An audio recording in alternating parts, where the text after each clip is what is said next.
Bonjour et bienvenue à tous et à toutes sur le monde des petits colibris. Je suis Jessica et aujourd'hui nous plongeons dans un sujet profond, souvent invisible, le parcours des aidants familiaux, ces personnes qui dans l'ombre consacrent leurs énergies et leur temps à prendre soin de leurs proches, souvent au détriment de leur propre bien-être. Ces aidants, qu'ils s'occupent d'un parent malade, d'un conjoint en difficulté ou d'un enfant en situation de handicap, font preuve d'un dévouement exceptionnel. Pourtant, beaucoup d'entre eux ressentent un poids énorme car ils ont du mal à demander de l'aide pour eux-mêmes. Pourquoi est-ce si difficile pour eux de lever la main et de dire j'ai besoin d'aide? C'est ce que nous allons explorer aujourd'hui. Les aidants familiaux, ces super-héros de l'ombre qui consacrent leur vie à prendre soin de leurs proches face à la maladie, au handicap ou à la perte d'autonomie. Ils peuvent être parents, enfants, conjoints ou amis, mais au-delà de leurs rôles familiaux, ils sont des piliers indispensables du quotidien. Leur dévouement, tant émotionnel, physique que financier, est immense. Mais voici le paradoxe, malgré leur capacité à donner sans compter, ils peinent souvent à s'accorder la même bienveillance. Pourquoi ?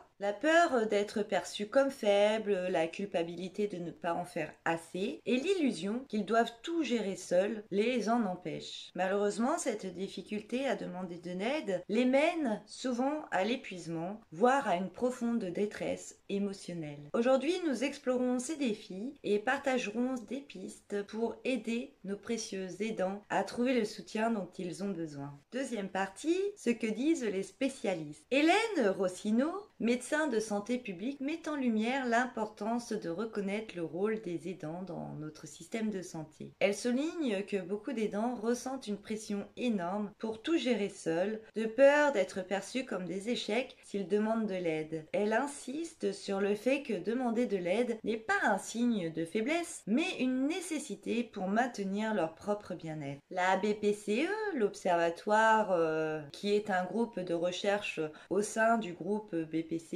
qui s'intéresse à différents enjeux économiques et sociaux dont le rôle des aidants, a publié des études révélant les défis financiers et émotionnels auxquels les aidants sont confrontés. Leurs recherches montrent que les aidants hésitent souvent à demander de l'aide en raison de la stigmatisation sociale associée. Cependant, l'étude souligne que l'assistance extérieure est essentielle pour éviter l'épuisement et garantir une qualité de vie tant pour l'aidant que pour la personne aidée. Le groupe BPCE a également mené des recherches sur le rôle des aidants en France. Ils ont découvert que beaucoup d'aidants perçoivent la demande d'aide comme un aveu d'échec, en contradiction totale avec leur désir d'aider. Leur travail met en avant la nécessité de campagnes de sensibilisation pour changer cette perception et encourager les aidants à chercher le soutien dont ils ont besoin. Troisième partie, comment reconnaître que l'on a besoin d'aide? Être aidant implique de porter une lourde charge émotionnelle et physique. Mais comment savoir qu'on est allé trop loin? Comment reconnaître les signes indiquant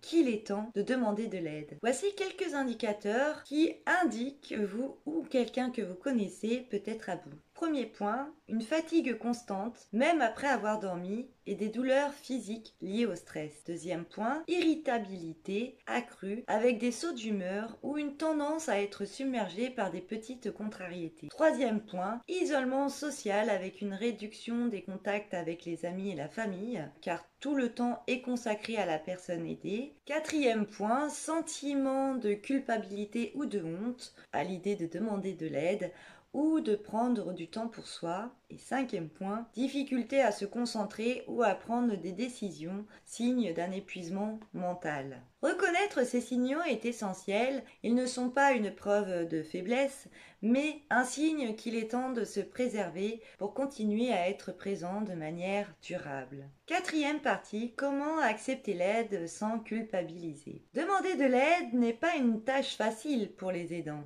Mais il est fondamental de comprendre que demander du soutien n'est pas un échec. Au contraire, c'est un acte de sagesse et de résilience. Voici quelques stratégies pour surmonter cette culpabilité et accepter l'aide. Premièrement, Changer de perspective. Voir la demande d'aide comme une façon de mieux prendre soin de soi et par extension de mieux aider les autres. Deuxièmement, décomposer l'aide en petites actions. Vous n'avez pas besoin de déléguer toutes vos responsabilités d'un coup. Commencez par des petites demandes, comme demander à un ami de faire quelques courses ou à un voisin de passer du temps avec votre proche. Troisièmement, créez un réseau de soutien. Entourez-vous de personnes de confiance, prêtes à vous aider sans jugement. Cela peut inclure la famille, des amis, des voisins ou même les professionnels. Quatrièmement, se rappeler que l'on mérite aussi de l'attention. Vous méritez d'être aidé autant que la personne dont vous prenez soin. Cinquièmement, apprendre à dire non. Vous n'êtes pas obligé d'accepter toutes les responsabilités. Dire non à des tâches ou à des sollicitations supplémentaires est parfois nécessaire pour préserver votre santé mentale. Passons à la cinquième partie où je vais vous poser toute une série de questions pour savoir comment vous gérez votre rôle d'aidant. Prenez un moment pour y réfléchir ou partagez vos réponses dans les commentaires. La première question, est-ce que vous vous sentez coupable lorsque vous demandez de l'aide et pourquoi? Deuxième question, vous arrive-t-il de refuser de l'aide même si vous en avez besoin et qu'est-ce qui vous freine? Troisième question, à quel moment avez-vous réalisé pour la première fois que vous aviez besoin de soutien? Quatrième question, quel petit changement pourriez-vous faire pour accepter de l'aide plus facilement? Cinquième question, comment vous sentez-vous après avoir reçu de l'aide? Un soulagement ou de la culpabilité? Et sixième et dernière question,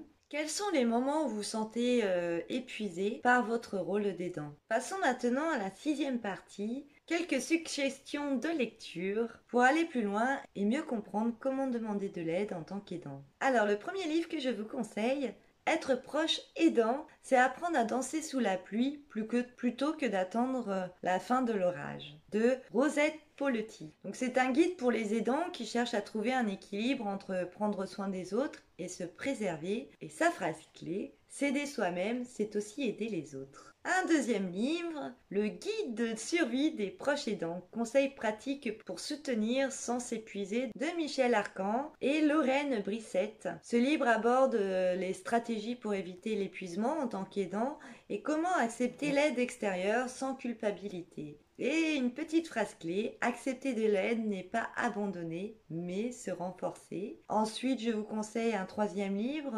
de Arnaud Morlot. C'est Décider, je m'occupe de moi. Un livre qui aide à comprendre pourquoi il est vital de prendre soin de soi avant de s'occuper des autres. Puis j'ai également fait un podcast sur la demande d'aide où j'aborde différents points, comme pourquoi c'est important de demander de l'aide, comment surmonter ces blocages, quels besoins ou comportements nous empêchent de demander de l'aide, quand, comment et à qui demander cette aide. Puis je vous transmets des numéros utiles pour vous sentir moins seul dans cette démarche. Et pour conclure cet épisode, je vous laisse avec une question à méditer. Si vous acceptiez de l'aide, en quoi cela améliorerait-il votre propre bien-être? Voilà, c'est terminé. Je vous remercie d'avoir écouté Le Monde des Petits Colibris.